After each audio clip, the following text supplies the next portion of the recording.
And Ready as to you're get going? queuing up, I'll just compliment. I'm glad you got the memo about wearing the salmon leaning Oh yeah, it's Salmon Tuesdays. gear. All right, let's do this. Cool. Hello everyone. This is Jonathan Feingold with the Race Class Podcast, and I am joined today on December 16th, 2025, with Atiba Ellis, the Morris G. Shanker Professor of Law and Associate Dean of Enrichment and Engagement at Case Western Reserve School of Law. Really, really excited to have Atiba with us today for a couple reasons. One being that there's a lot of fights over voting and redistricting happening literally right now as we're recording, and Professor Ellis is an expert in voting rights. And on a more personal note, when I was a wannabe law professor, not when it was still, far enough out of reach where you weren't sure it was going to happen, Atiba was one of a small number of folks who were way too kind and generous and warm when I was a total imposter, just popping into a law conference that I think was at like an Orlando airport hotel in 2018 or so. And so that's just a long way of saying, Atiba, super, super nice to have you here and welcome. Thank you so much. We've come a long way since 2018. So I am excited to be here and to be with you and to be part of this rich platform. Thank you. Oh my goodness, yeah, 2018, 2018 is was a different world in many respects than the one that we're in today. And where we're going to take the conversation, where I'm going to take the conversation, is really just to ask you, help me and listeners understand what's happening in the world of voting rights right now, and to really situate the conversation. So, as many folks know, in November, California voters passed Proposition 50, which was a redistricting measure meant to counteract the efforts from the GOP that's being pushed by President Trump in order to gerrymander House districts in order to maintain control of the House of Representatives. I'm not going to get too deep into the weeds now because you'll help us through it, but my understanding is that right now, California is in court in LA defending the redistricting because it has been a lawsuit has been brought seeking a restraining order in joining it. And so you're going to help us through all of that, but and also talk us through this idea of the new color blindness, which is how I think you are understanding where the Supreme Court is moving with its voter rights jurisprudence. But this is the Race Class podcast, and a question that I ask every guest because it is just a question that interests me, and I think is itself helpful for understanding race and racism is where was your racial education? And I asked that as really an open-ended invitation to share when it was, where it was, how it was that you started thinking about race and racism. Yeah, we do have a lot of ground to cover. I mean, 2018 is very different from 2025. We are going to visit various points in the timeline. Um, and, but that question, I mean, that kind of hits me on a lot of levels. I mean, I live in the world as an American of African descent. And so my initial answer is, my education began the day I could remember there was something that signaled race and it meant something in my kind of childhood mind. In fact, I can tell you specifically. Um, so like my job growing up was collecting the trash, right? My household chore was to take out the trash. And I grew up in rural Eastern North Carolina. And so we would, you know, dump the trash while driving out. There was this point before we got into more organized things. So there was a dumpster. And I took the trash can. My grandfather who raised me, we, we're going to put it out there on the way out to town. And on that dumpster were the words, "The KKK is here," or something like that. Of course, it's Yeah. been, you know, 45 years, but it was kind of the first moment of what does that mean? Why is that threatening? Maybe I had some sense of that before growing up. I can remember watching like Roots, watching, listening to the news, getting all that sort of stuff. But then the moment of realizing these folks are here and they might come after me was kind of a first moment. Of course, as I grew up, I can remember basically when I got my driver's license, I had a whole side conversation with my family that was, I didn't have the words for it then, but now they were telling me that certain parts of Eastern North Carolina in the late 80s should still be treated like sundown towns. Like I should not be there at night. I mean, I grew up obviously in the kind of post-Brown integrated school era. I had diverse friends, but I was being warned, be careful where you are. And don't be in certain places after dark, and how to manage the police and all those sorts of things. I can remember getting pulled over for speeding, the first year I had my driver's license and how fraught that was. And, you know, I mean, in a way, then in college, my professor in my American history seminar had us watch Birth of a Nation. Mm. And so, in a formal academic sense, and notice, not in high school. In high school, our history and government teacher took a week and had us watch Gone with the Wind. And of course, it was remarkably revelatory to then watch Birth of a Nation and then Yeah. to kind of think about the link between all of those and the kind of narratives being offered via cinema, but then, of course, formally studying history, then going to law school. And the law school version of this is being in my property class with Laura Undercuffler, and I'm raising these questions informed by all that education before. And then Professor Undercuffler one day pulls me to the side after class and hands me a copy of Cheryl Harris's Whiteness is Property, which at Mm. that time was hot off the press, you know.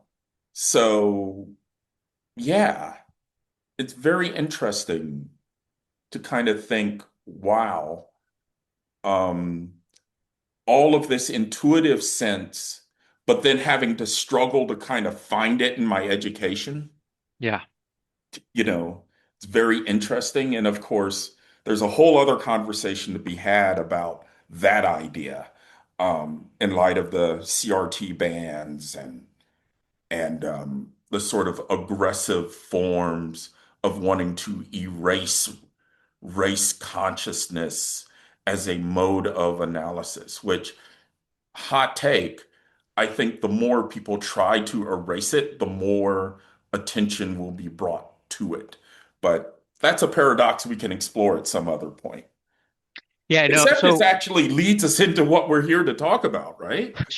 it leads right in. So, and the language of colorblindness and whether the language of colorblindness is about erasing race or forcing us not to attend to race, or whether it is language that is used in order to elevate whiteness in a Hmm. particular way, or part of a project that is meant to recuperate whiteness in different sorts of ways. And so, in a moment, I'm gonna ask you to just sort of set the stage or give us a little primer or explainer on voting rights in the United States, just assuming a number of folks listening in probably care quite a bit about voting rights and free and fair elections, but don't actually know the landscape. And so just enough to sort of ground the conversation. But before I do, in part because you just offered such a thoughtful and comprehensive response to the question of racial education, I'm wondering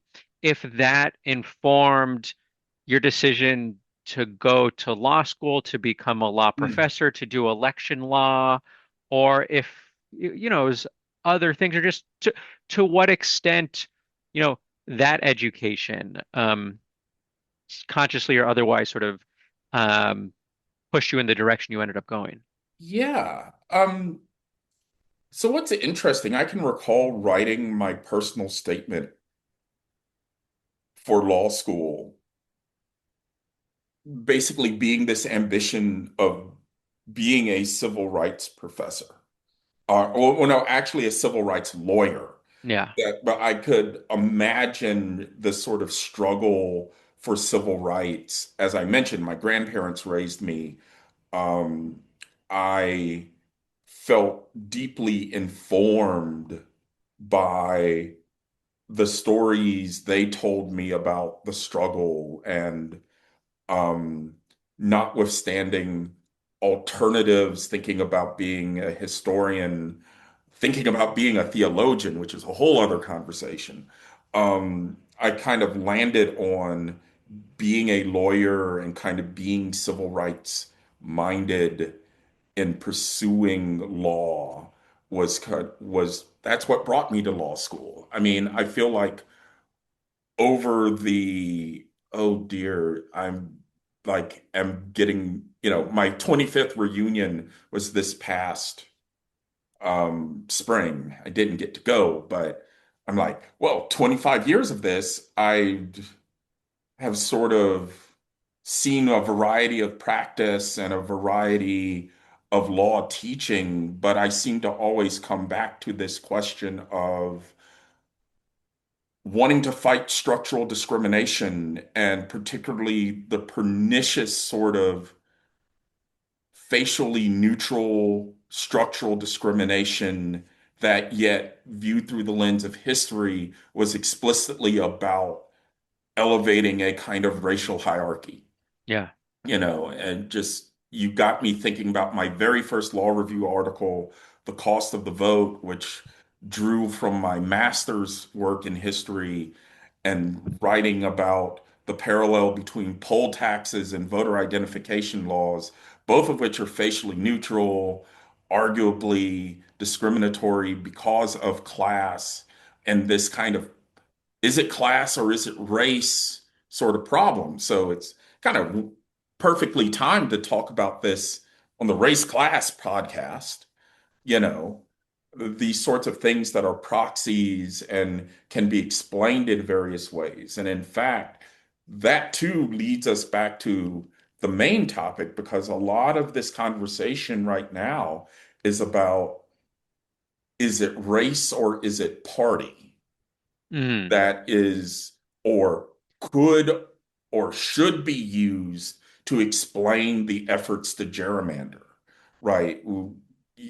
And we'll get to this. You've watched the oral arguments in Louisiana versus Calais, where the Supreme Court is now reconsidering Section 2 of the Voting Rights Act and how it's used to address racial vote dilution claims, one of the threads of this conversation is, should there be deference to the good intent of the legislature, at least it being presumed, unless you have kind of the highest standard of evidence that they're out to racially gerrymander? And Yeah. this sort of imposition of a presumption of good faith in a world where the only control on gerrymandering right now is the Voting Rights Act and is the racial gerrymandering theory of the Constitution. How much of that sort of racial tactic gets erased, or the elevation of a certain kind of racial hierarchy, in kind of redefining how we view what gerrymandering is out to do, and presuming good faith of the legislature, which is a specific phrase that's been articulated a number of times when Justice Alito has been writing about this. And we can get into the details in a moment, but it's this sort of, is this a kind of new formalistic colorblindness in the name of pursuing a political hierarchy that happens to coincide with the long-standing civil rights battles of throughout American history?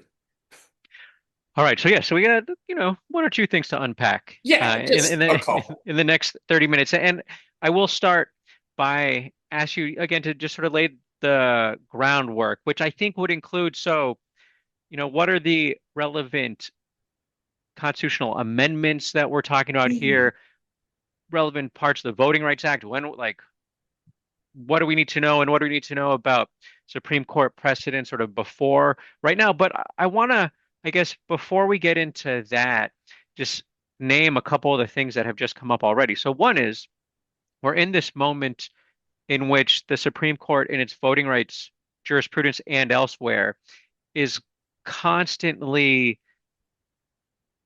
situating racism in the past, which isn't new. But, Mm. it's, there was some bad past. We've made our way out of that bad past. In the same moment when there is an ongoing effort to purge from classrooms conversations and curricula about racism as it manifests then, as it manifests now. You share a like really personal story about effectively having to navigate racial terrorism in a local community that a lot of folks in the United States are having to navigate right now in different sorts of ways, with a lot of that terror coming from the federal government in the form of ICE, but then also through private actors as well. And then you're talking about sort of ways in which proxies can be used, often intentionally, though not always, in order to reproduce, entrench racial inequalities. Also, we're still within a week of when the Department of Justice eliminated disparate impact liability from federal regulations as part of its civil rights enforcement. And then there's this question of distinguishing between gerrymandering that's done for partisan or party reasons and gerrymandering done for racial reasons, but whether that can be a meaningful distinction conceptually or otherwise in a country where, if not both parties, certainly the Republican Party, may, modern history, and certainly right now, is it a party that cannot be legibly understood outside of in a sort of, if you're extracting race out of the equation, because then it doesn't actually make sense what binds together all these, like, sort of disparate, like otherwise sort of disparate Right. groups and constituents. But so let me, yeah. So do you mind setting the stage for us? What do we need? What's Yeah. our voting rights 101? I mean, Or yeah, it's no, take it wherever you want to take it. no, no. Let's start with the Republican Party, Okay. because the Republican Party of the 1850s and the 1860s was the party of emancipation, was the Hmm. party of the Radical Reconstruction Congress, was the party that wrote the 14th and the 15th Amendments, that the 14th in various provisions implied that there would be no discrimination on the basis of race in voting, and that the 15th Amendment made explicit that idea, right? The Republican, in fact, the history of the 15th Amendment in part was about the Republican Party realizing that it was the votes of formerly enslaved Africans who were now citizens of the United States by virtue of sentence one of the 14th Amendment, right? And compare that to our conversations today about, birthright citizenship and, the sort of radical reinterpretation of that sentence that it only means that the formerly enslaved are now citizens and not anyone else, right? That's the interpretation of the Trump administration, notwithstanding how the courts for a century have made clear that this means everyone born are naturalized in the United States, regardless of racial identity. Um, this is all part and parcel of that piece, right? This is the first time that the Constitution speaks to voting rights in terms of the federal government protecting its citizens. Certainly, it did speak to it in impliedly in like the elections clause, which outlines that the states get deference about how to run elections and that the federal government can intervene if it chooses.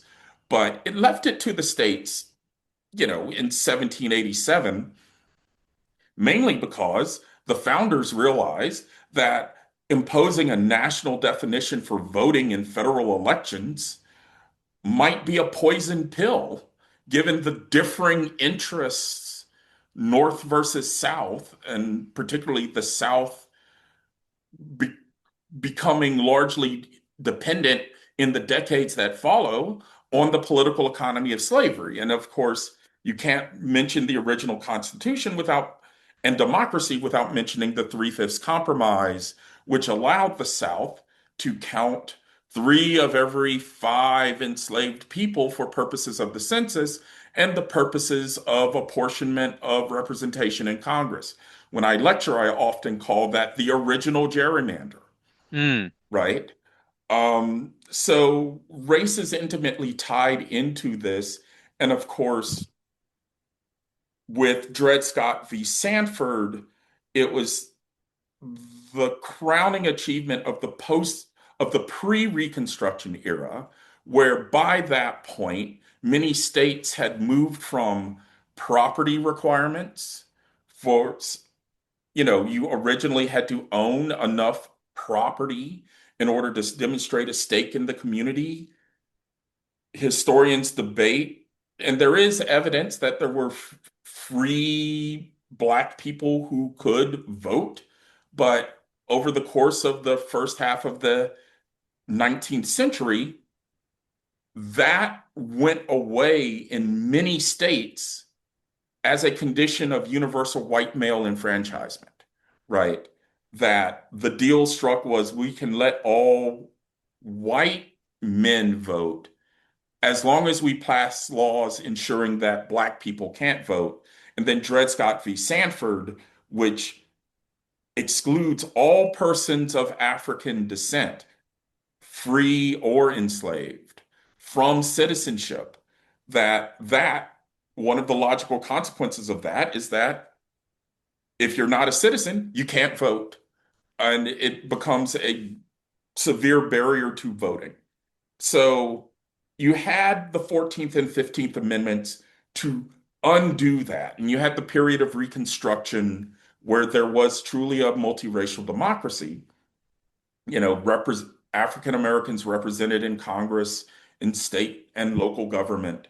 But of course, by the 1890s, that gets undone because particularly the ex-Confederate states enact what they call the Mississippi Plan to institute poll taxes, literacy tests, and any facially neutral device that could then be used to target the largely poor and undereducated population of free slaves of who were only a generation out of enslavement and who received, as is often put, their freedom, but nothing else. Mm, And of course, versions of that existed across the United States. I have done research in places like Colorado, where the Ku Klux Klan openly took over the government in Colorado for a bit. That, and there are versions of this story to be told in California and out west when it came to Asian representation in politics. But of course, by the 1960s, it became a moral imperative in the politics of the civil rights struggle to repair this breach. And certainly, um, Lyndon Johnson, sort of under the political pressure brought by the civil rights movement of the 60s. And by the way, I also point out that, this movement existed as Reconstruction ended and the redemption came and Jim Crow came into place. Civil rights organizations that we know today were founded in that era, in the hmm early, because people like to think that, oh, Martin Luther King showed up, he gave a speech, and the law became right. End of story. No, it's a far longer story. I mean, but the highlight to be made here is that the civil rights movement led by King and John Lewis, Fannie Lou Hamer, brought the pressure to bear.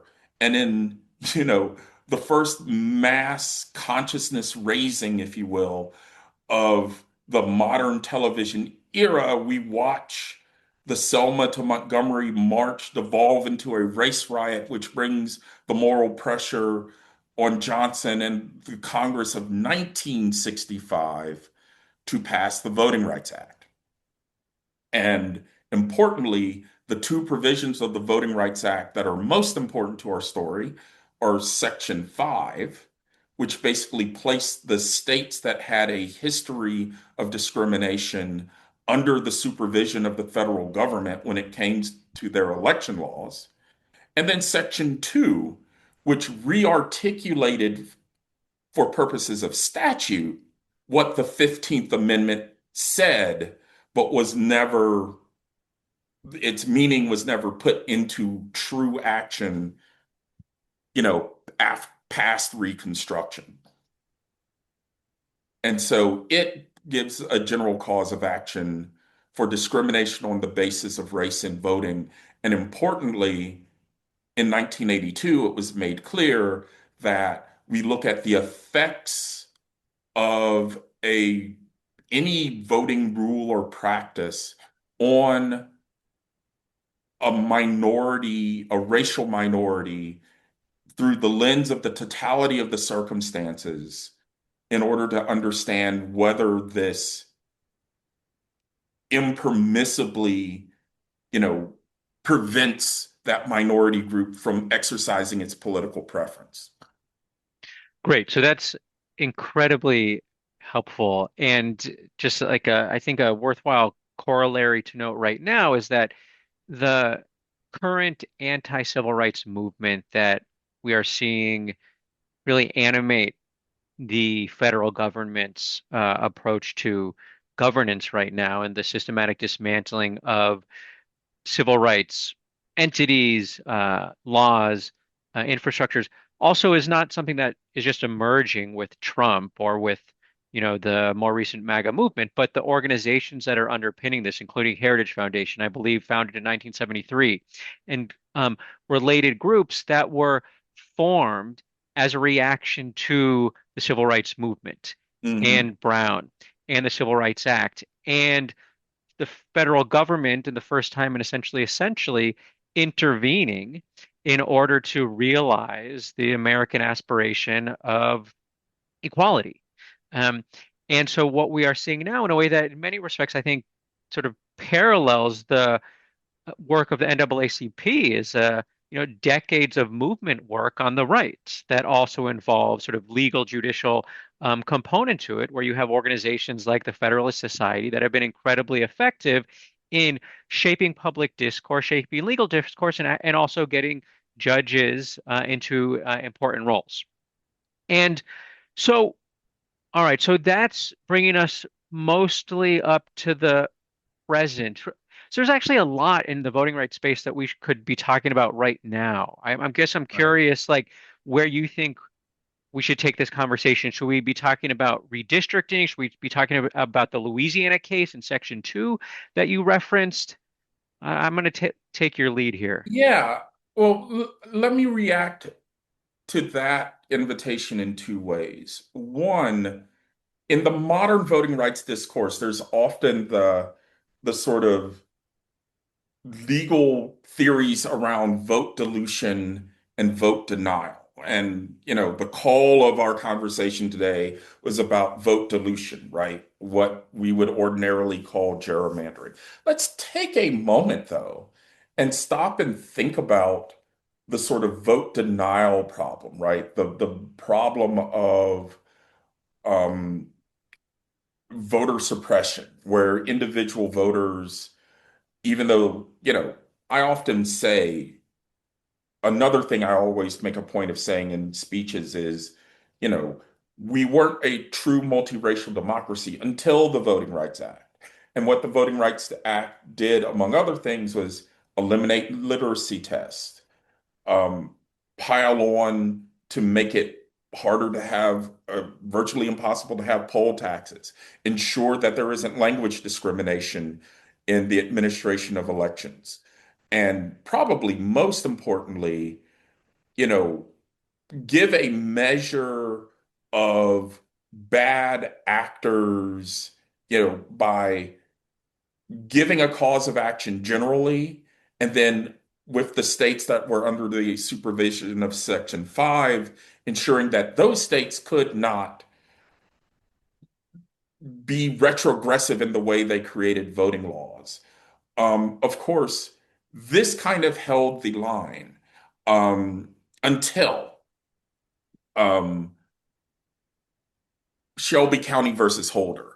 I think it's important to kind of come at that and say, Section 5 becomes ineffective because of the Shelby County holding. Basically, And was Shelby, Shelby countered 2007-ish? When was Shelby, or no, 2003? What? no, it Or was 2013, 2013, 2013. 2013. It was 2013. And of course, Shelby County in 1 minute, right? Um,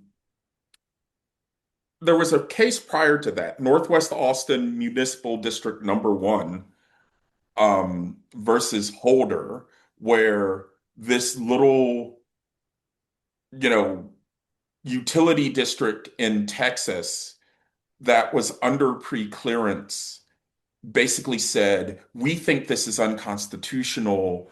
The Supreme Court should strike it down.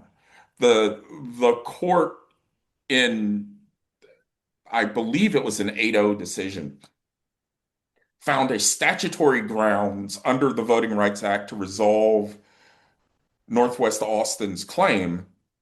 But the court famously said, this raises questions about the propriety of Section 5 and the Mm. constitutional concerns, and basically sent a message of Congress, you should get your ducks in a row about this because, we may need to hear another case about this in the future. Which, if you think kind of strategically about John Roberts as Chief Justice, who has his own history of the 80s, right? In his lawyering for the federal government, writing memos, raising his concerns, shall we say, about the Voting Rights Act. Um, and there's lots of reporting about that alleges that this is his long legacy to basically end the Voting Rights Act. But he was crafty in Northwest Austin because he basically said, I'm warning you. you might need to reconsider this because of the constitutional concerns involved. Those constitutional concerns basically being, well, how are we treating some states one way by having them have to turn their rules into the Department of Justice for pre-clearance, which before they can be put in effect, but other states don't get that treatment. Um, in Shelby County, this same argument gets raised. Chief Justice Roberts basically says this has gone on far enough. The formula for determining who gets Section 5 treatment hasn't kept up with modern times. And the point I want to lift up here is that he basically argued, the South has changed. Right. The South has changed enough. Not that racism has ended outright. And he was wise enough to say, nobody's saying that here. But in a sense, he was saying racism has ended enough because we can see black office holders in Alabama and we can see the increase in black voting participation in Alabama that we don't need this formula as it was last amended in the early 70s. And was this so? eh, Am I remembering correctly that the Chief Justice was also a little, signaled some anxiety about like being mean to the states, or maybe I'm putting it too short, but there was like, I feel like there was a dignitary concern of Yes, that he was sort of there was. extending to um, the states that have to bear this burden of pre-clearance. And then was that also the case in which I think Ginsburg had the really, at least from my perspective, compelling dissent where I forget if the analogy was an umbrella, Right. but like Yeah, you're yeah, staying yeah. dry because you've got the tool, and then you think that you're going to stay dry when Right. you like toss it. It's like to both of those points, yes. On the one hand, Chief Justice Roberts was saying, you know, the legal precept he articulated was the quote, equal dignity of the states. Oh, so yeah, Unquote. Right. So this was kind of the constitutional principle he articulated that these voting rights, the Voting Rights Act, Section 5, offends the equal dignity of the states by putting burdens on certain states that other states don't have to bear. Um, and that given that the burden must then keep up with the modern needs and modern times, and thus this sort of historical revisionism, right? This post-racial revision of the voting rights story comes into play. Things have changed enough that the formula needs to change too. And so Congress must change the formula under this principle. Of course, Justice Ginsburg calls him out on this, right? She points out that equal dignity of the states as a principle is basically cut from whole cloth. The only other time it was has ever been mentioned was about admitting states into the union, and nowhere is it in voting rights jurisprudence. Um, and she then recites the litany of Section 5 and Section 2 litigation that illustrate that this sort of racism has ended enough premise seems wholly flawed.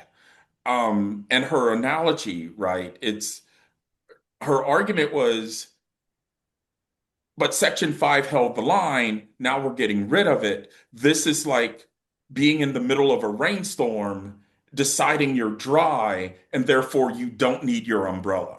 right, right. And and what's interesting here is that you see this new realm of voter suppression tactics being implemented immediately after Shelby County came down. I can remember sitting in a coffee shop reading the opinion as soon as it was posted, and then later that day watching press conferences from states like Texas and North Carolina later that day, later that week, saying they are going to, now that Section 5 is not burdening us, we're going to call into session the legislature and revise our voting laws.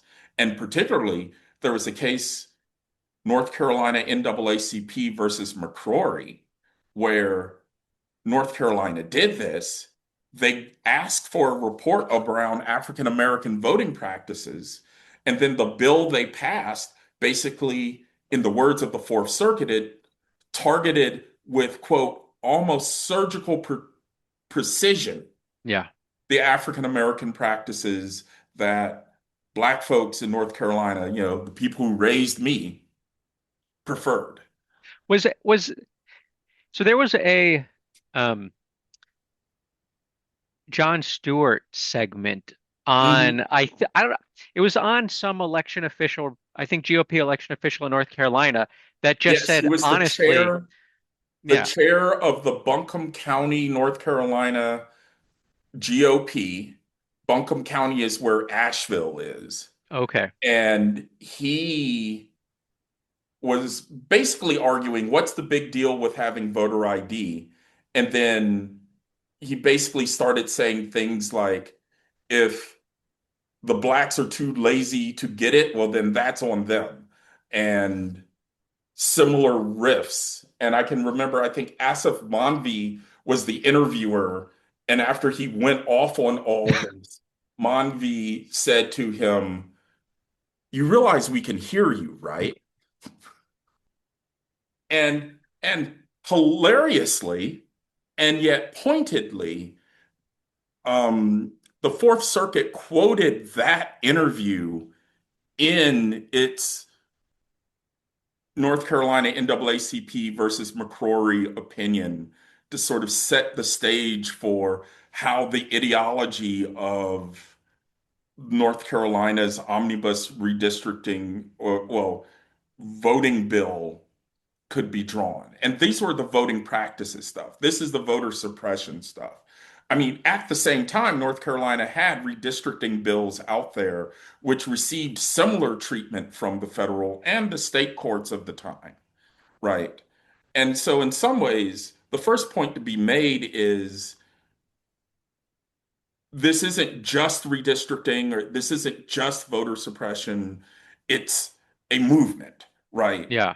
And it's both trying to erase race as a heuristic for understanding how this is to be interpreted, while at the same time being perfectly content to have the same kind of voter suppression and vote dilution effects that tend to fall more heavily on racialized folks, right? And in that way, And that's yeah, that new colorblindness I keep yeah. hinting at, right? We erase race as a heuristic, but we allow the effects to be named as partisanship or the discretion of the states to control elections. Notice that theme all the way back from the founding resurfacing, to be the way we see things, and therefore the suppressors and gerrymanders can't be liable for it, at least under our, historic conception of civil rights law.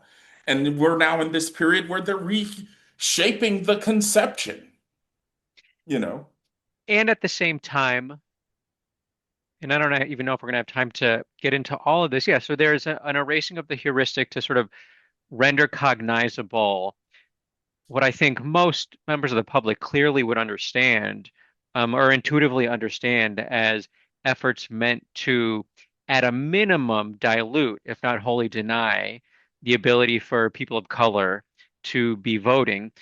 While in ways, like you say, the suppressor gerrymanderer is insulated legally, while proactive efforts to ensure that one has an ability to vote and have a meaningful vote are being challenged as violating anti-discrimination principles Hmm. because they are consciously attending to racial outcomes in different sorts of ways. And just two other things to um, that I want to share that I thought of as you were going, and then I guess we can either, if you want to, we can dive deeper into the Louisiana litigation, though I'd honestly also really like to hear about your thoughts on redistricting, and how the Supreme, because I think that also sort of flows from the conversations about the Chief Justice. But one is that, so Yuvrov Joshi, who's really exciting junior scholar,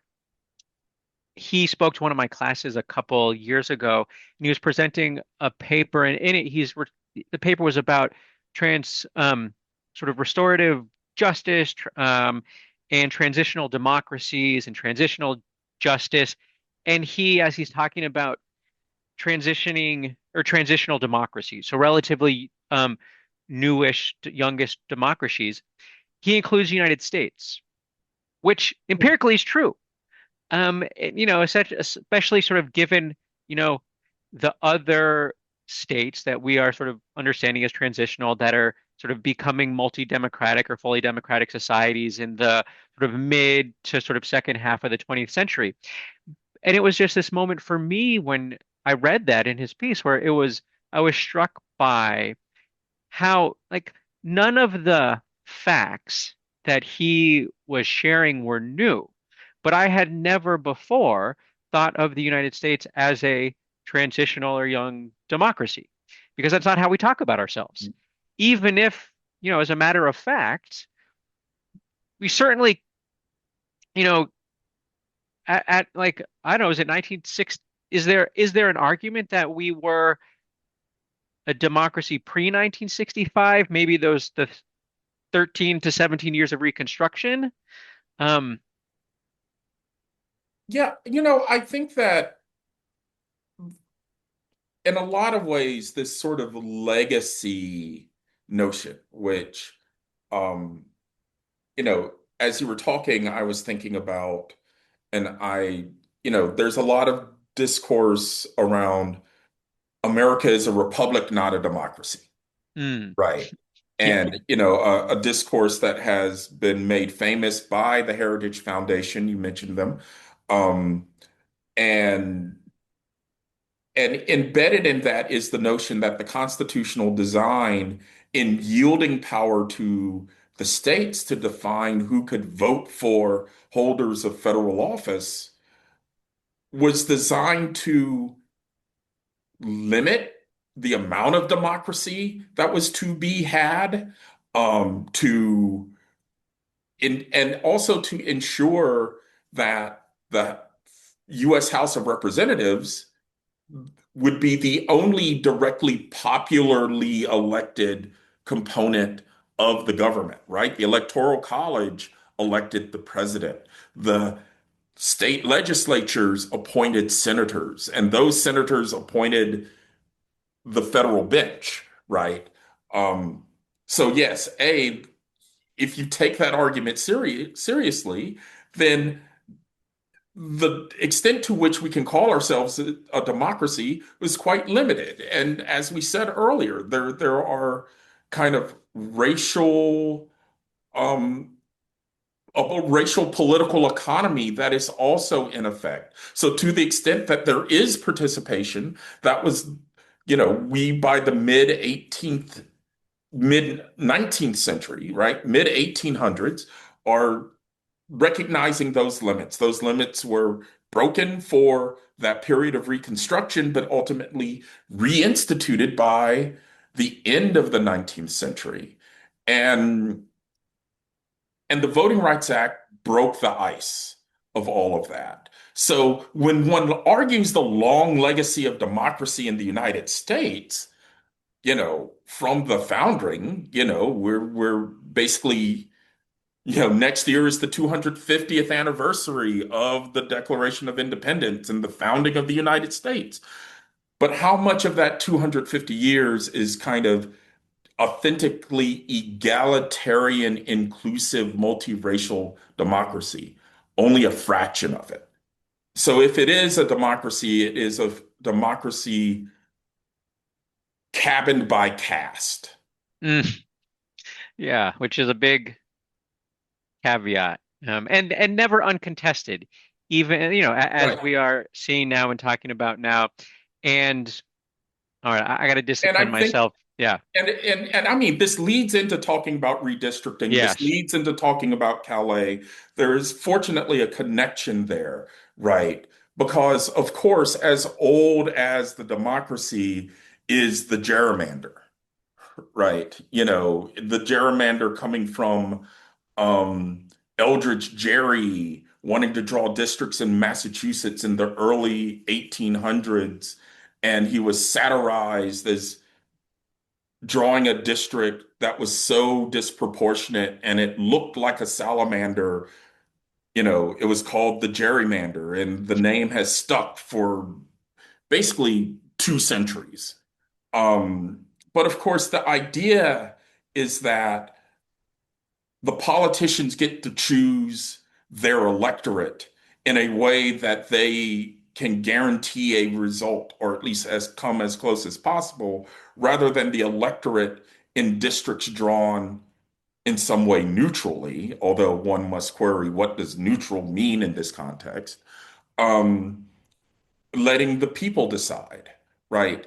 So, you know, and we can break up communities or concentrate them together in order to achieve that goal of electoral districts that are reliably voting for one set of people versus another in order to guarantee power control.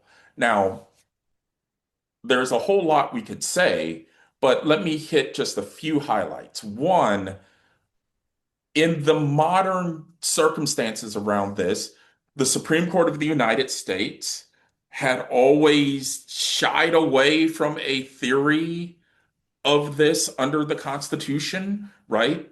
I mean, the Constitution has been interpreted in the 60s in cases like Reynolds v. Sims and Baker v. Carr that each district must be roughly the same size in order to make sure each vote weighs the same, right? The one Hmm. person, one vote principle. And no one contests that seriously, even though Texas tried in the mid 20 teens in a case called Evanwell versus Abbott. But the court reaffirmed that we look at the total population, not just eligible voters, query, you know, the notion that that then includes people who are here who are not citizens, who may or may not be documented in the population, and that has been a contested issue. Um, but pushing forward a little bit more, the notion of having a constitutional theory that targets partisan gerrymandering has been, well, there's no federal theory for this under Ruccio versus Common Cause, right? And Chief Justice Roberts in 2019, I believe, basically saying that this is not justiciable for the federal courts. So the tradition is that we redistrict every 10 years, but there's no federal law, no constitutional law that mandates that. So we get to 2025 and the Trump administration decides, ooh, the president is really unpopular and, you know, we could take a bloodbath in the midterms, and that means the House of Representatives run by the Democrats and the Trump agenda will get stalled. So they try to persuade Texas, hey, maybe you should redistrict. At first, they say no. Interestingly enough, the attorney general comes back with an opinion saying that, oh, your districts violate the Constitution. They, The Attorney General of the United States is telling Texas this? yes. Oh, I did not know this. Oh, yes. I mean, there is fantastic reporting um, out of Texas that details that there was a letter sent by DOJ to Texas saying there is a racial gerrymander, right? There's partisan gerrymandering, there's Section 2 under the Voting Rights Act, and then there's the Shaw v. Reno theory of racial gerrymanders, which basically means if race predominates the decisions made by a legislature redrawing districts, right? Race is the number one thing on the agenda, then that is, in essence, too much use of race and violates the Constitution. So the Texas Tribune documented this letter, and on this letter, Governor Abbott calls the legislature back to redraw districts, and they claim that these districts, they basically shifted five more congressional seats to likely Republican than there were before, and that they basically broke up largely Black and Latino areas in Houston mainly. And so, uh, federal court, predictably, you know, here's the lawsuit brought by Latino groups, rules that this is clearly a racial gerrymander in as much as the districting had been predominated by race in this extent. But then the Supreme Court of the United States, just this month, rules on a shadow docket ruling that actually, you did not give due deference to the government because there wasn't evidence of an alternative map. You did not give the presumption of good faith to Texas in drawing these districts, that we could cast, in essence, saying this could be cast as partisan, and therefore we are not going to put the preliminary injunction in place. So Texas can go forward with this mid-decade redistricting, which has largely, not totally unheard of, but largely unheard of, and breaks our decades-long tradition of districting once every 10 years, And unless this was another example in which you have a district court that authors a long and thorough and detailed opinion that is walking through all of the facts, the hundreds factual and alleg. some odd Yeah, pages walking through the Voting Rights Act elements, the Shaw v. Reno racial gerrymandering elements, does the thorough job. So yes, so there was this opinion that came out early this month. Justice Alito writes a concurrence basically explaining this sort of good faith exception notion. Justice Kagan in dissent calls him out for all of this sort of, you know, what you just said. We ought to defer to the district court. They worked through the facts and they made it very obvious that this was racial gerrymandering. and the one thing, sorry to to jump in, but the other thing that I do think is worth noting is so this is a Shaw v. Reno is not some you know liberal justice opinion. No, no, Shaw is a Sandra Day O'Connor, Scalia, Thomas, Rehnquist, Kennedy opinion. And so there's a way in which, it's both the inconsistency, but also that there's not even that the current court is also dispensing with its own past opinions and its own precedent. Or at least that's how I read it in different sorts of ways. yeah, yeah. I mean, it's really interesting that, the instrumental nature of all this. This is a tool that we can use until we don't want to use it. Yeah. And then we invent something else that suddenly papers over, you know, the 30 years of the evolution of the Shaw inquiry. Because remember, this was 1994. So, you know, did I say 20? I meant 30 years.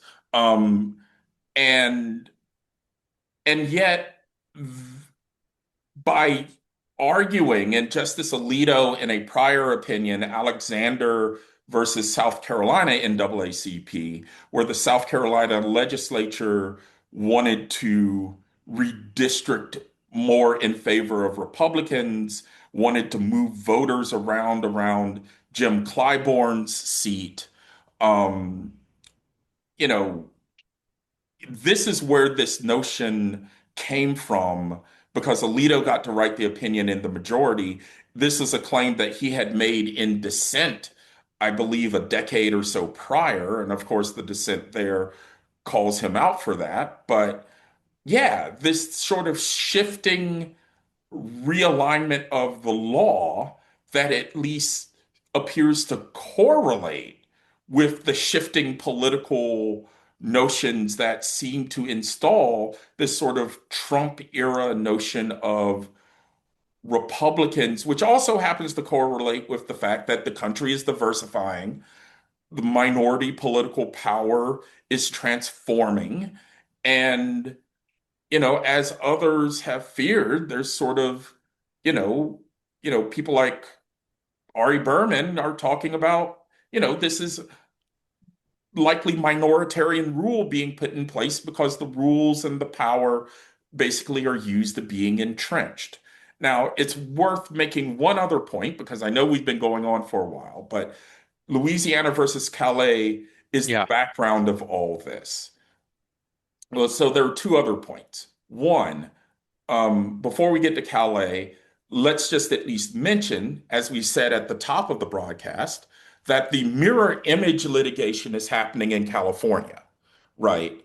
As we said, the hearings on the preliminary injunction started this week. I presume they're going on right now as we're recording.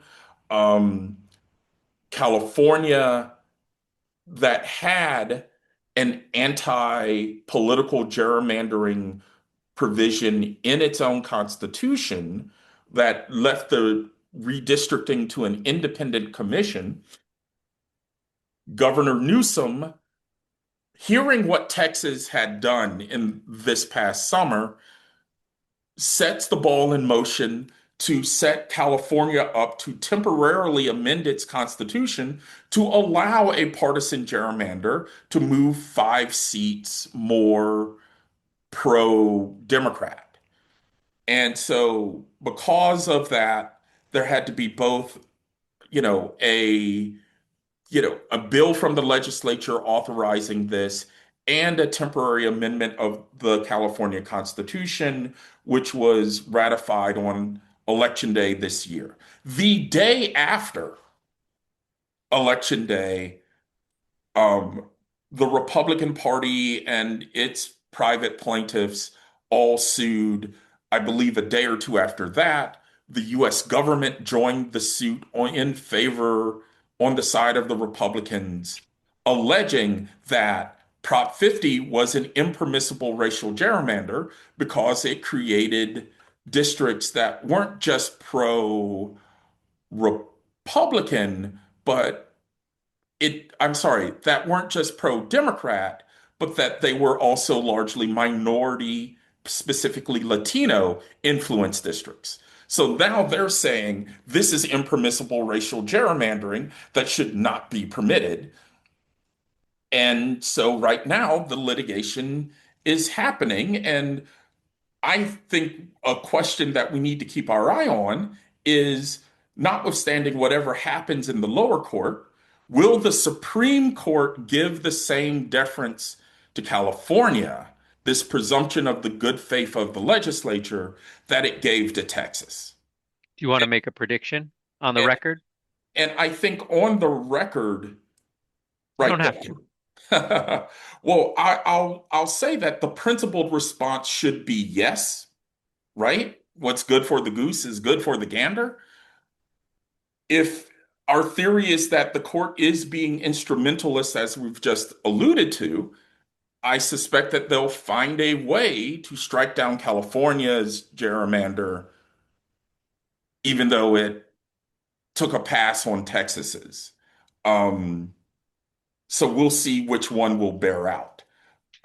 But And the last point to be made here is that this is all happening in the shadow of Louisiana versus Calais, which, Yeah, please help us land here because there's yes, part of my reaction also to the California litigation or litigation now targeting California's new redistricting is it possible for to the extent one views the current Supreme Court as invested in the sort of minoritarian rule that you just referenced from Ari Berman, does it does the Supreme Court need the redistricting, or does Calais and the potential end of Section 2 get the court what it needs?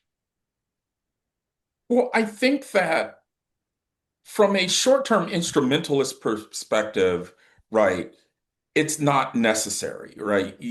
As we've just alluded to, the court clearly has its own power to kind of balance the tables, and if it is truly being consistent with the notion of, hey, it's partisan, it's fair game, then one doesn't necessarily need to change Section 2. And yet, the history teaches us that Section 2 and the Shaw theory, as two distinct approaches here, one under the statute, one under the Constitution, are the only impediments to gerrymandering generally. So, I mean, the court may not need it necessarily, but I think the partisans, particularly the Republicans, likely don't want it, right?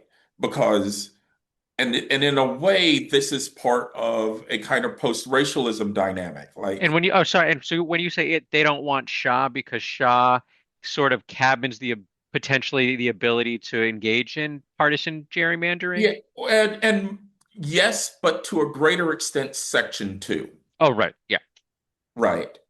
And so, from a point of view of shaping doctrine to facilitate politics and the politics of redistricting, my suspicion is that the GOP wants what might well come out of the Calais case, even though the court for decades has been able to manage the two together. And in some ways, I've always seen it as, well, we have a clear set of expectations, right? Section 2 says that a legislature can't discriminate and create rules that effectively dilute substantial minority voting power. Shaw says that you can't prioritize race over everything else.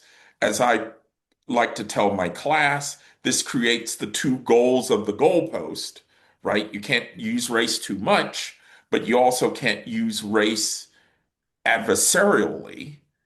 And as long as it is one factor of the range of things that you can consider in terms of redistricting, then it's okay.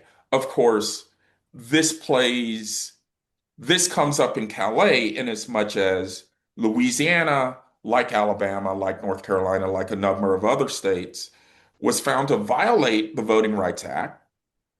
The district court provides a remedy of an additional minority influence district among Louisiana's congressional districts.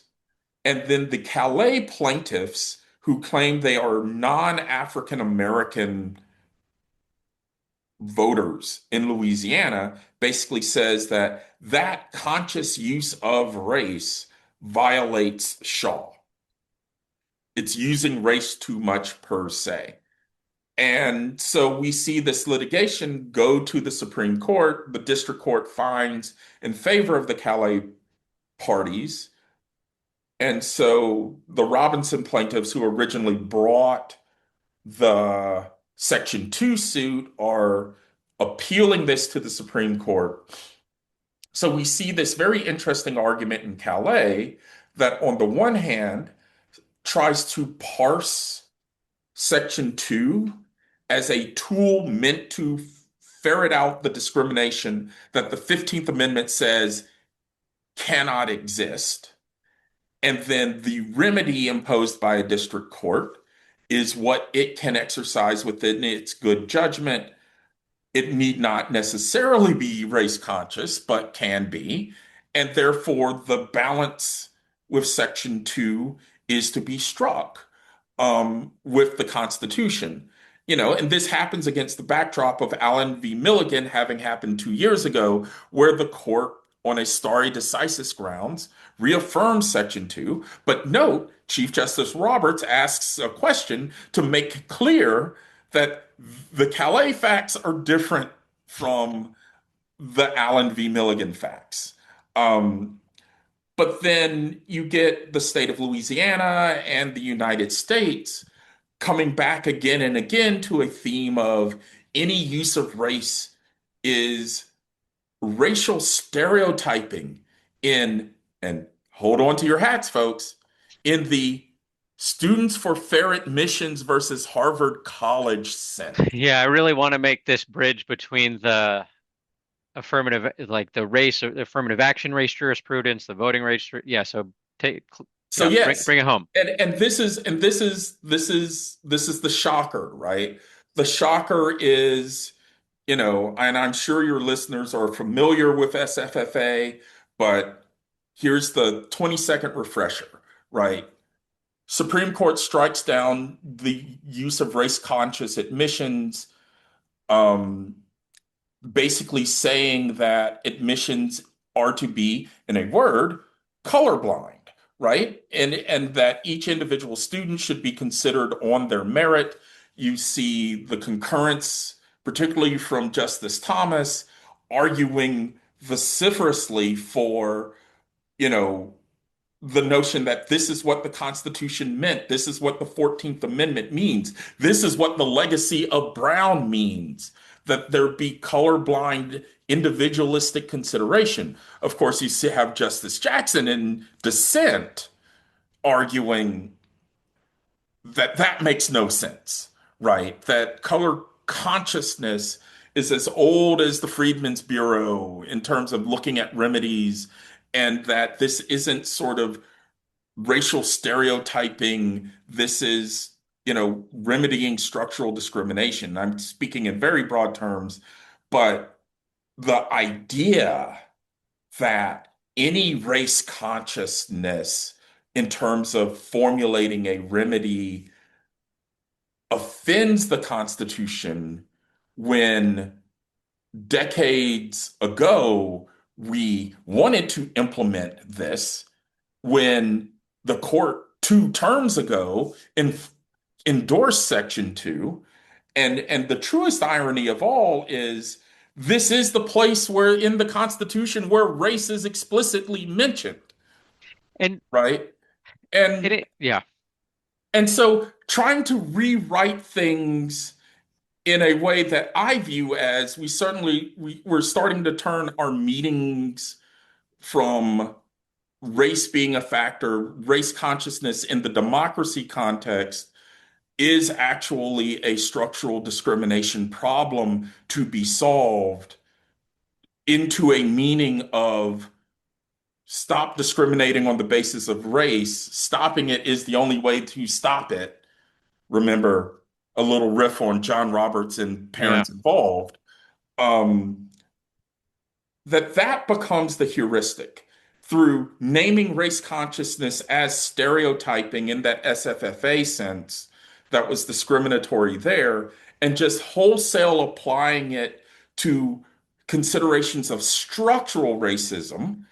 I mean, conceptually, that doesn't really fit, right? The logic where we have well documented evidence of groups and the way that they think and work and vote and address political problems is not the same as treating a student in a particular way based on what they say in their admissions essay, right?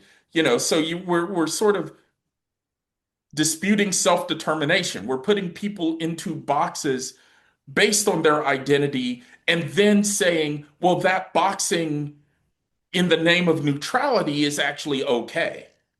Right. And And then yeah. B, allowing for the effects that come in this way to go forward by presuming the good faith of the legislature, absent evidence of what I can only take to be explicit racial discrimination, where most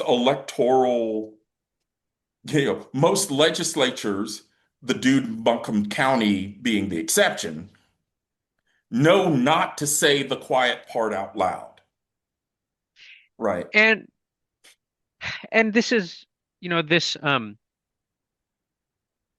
yeah, because there's multiple dimensions to the way in which the rhetoric of color blindness is functioning in both just like incoherent and contradictory ways, and where it is the same moment where you have a federal government where, with respect to refugees, the one group that is able to enjoy refugee status right now are white South Africans. Hmm. You have a federal government that is engaged in a transparent racial profiling when it comes to its immigration enforcement across the country that the Supreme Court has permitted under, uh, and there's a lot of so for me, so I assign in my education law class, like my students, we read from Brown through SFFA, the whole arc of the Supreme Court's desegregation jurisprudence, in part so that the students can see how race-conscious remedies were central to and were prioritized by and favored by the court, Supreme Court and lower courts, um, for many years, and were understood commonsensically as necessary in order to remedy past and present forms of racial harm. And then where we're heading is this sort of notion of color blindness that is sort of hypersensitive to um, race in a particular way, and that like it treats race differently, while then, by subjecting race conscious remedies to heightened scrutiny, while at the same time saying that race is irrelevant. And that's why we are subjecting it to heightened scrutiny. But that doesn't really make sense, because if it doesn't matter, then it shouldn't be subject to um, heightened scrutiny. But also in, this Calais, and then in similar attacks on disparate impact, there is this move to sort of, through the language or rhetoric of color blindness, to render constitutionally suspect and immoral the ways that we measure racial discrimination, or that we actually, the Hmm. mechanisms we have for capturing um, and identifying policies or practices that harm particular groups on a racial basis, and naming that measurement, the measuring of, and then the application of a remedy to the racial harm, as opposed to the backdrop and everything that's actually sort of necessitating the remedy itself. Yeah, and I think the moral, to me, the moral case for all this at the end of the day is the most insidious part, right? That absent other justification, right? Historically, we can see the patterns repeat themselves. And it's complicated, it's messy, but you know, if we think through the moments that we talked about earlier, we could see that our democracy malfunctions, right?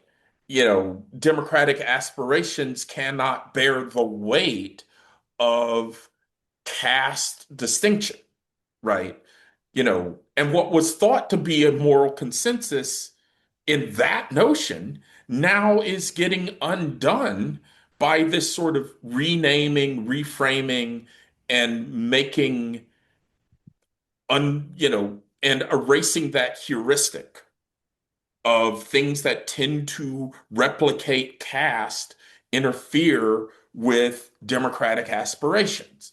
And and the irony, of course, is that, and of course, I love Justice Jackson's dissents because she points out that if you actually, she points, in a various ways, and Justice Sotomayor to a lesser degree, um, they sort of point out that, well, if you actually did originalism around the 14th Amendment, you would see that that is a priority, you know, and if you did actual textualism around the 15th Amendment, you would see that this is a priority where we have seen in the examples that you gave earlier, these claims to original intention driving, um, the way things have to be held.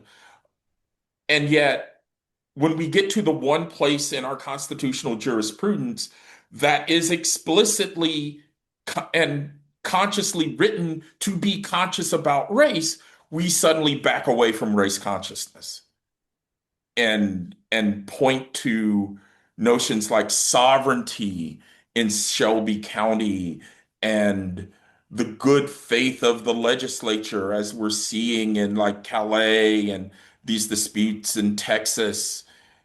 Will it come into California? We'll see soon enough. Um, and these kinds of structural concerns being twisted in order to avoid the conversation of maybe these folks don't want a multiracial democracy. So I think we're going to leave it right there because, yeah, I could say more, but um, we'll leave it there unless you have any more predictions about where our voting rights future is headed, or just I final thoughts. my very final thought, and I think is going to reshape how these cases get brought. Calais Section 2 after Calais will not be Section 2 before it. I'm not sure the court will wholesale strike down Section 2 of the Voting Rights Act as unconstitutional, but as the court did in Brnovich versus Democratic National Committee, there might be a set of presumptions and qualifications that make Section 2 enforcement far more difficult. And a quick two sentences on the fact that there are other cases brewing that raise questions around whether there is a private right of action under Section 2, and even if you find some governmental action illegal under Section 2, under the so-called Purcell principle, will those remedies actually ever get implemented in time to actually affect an election that matters? Which is its own conversation. But voting rights right now is precarious, and it leaves open the door for undoing the generations of work to protect our young and fragile multiracial democracy. All right, let's leave it there. Thank you so much, Professor Atiba Ellis, the Morris G. Shanker Professor of Law and Associate Dean of Enrichment and Engagement at Case Western Reserve School of Law, and one of my earliest, you know, baby pre-law professor before mentors. Thank you for being here. My pleasure.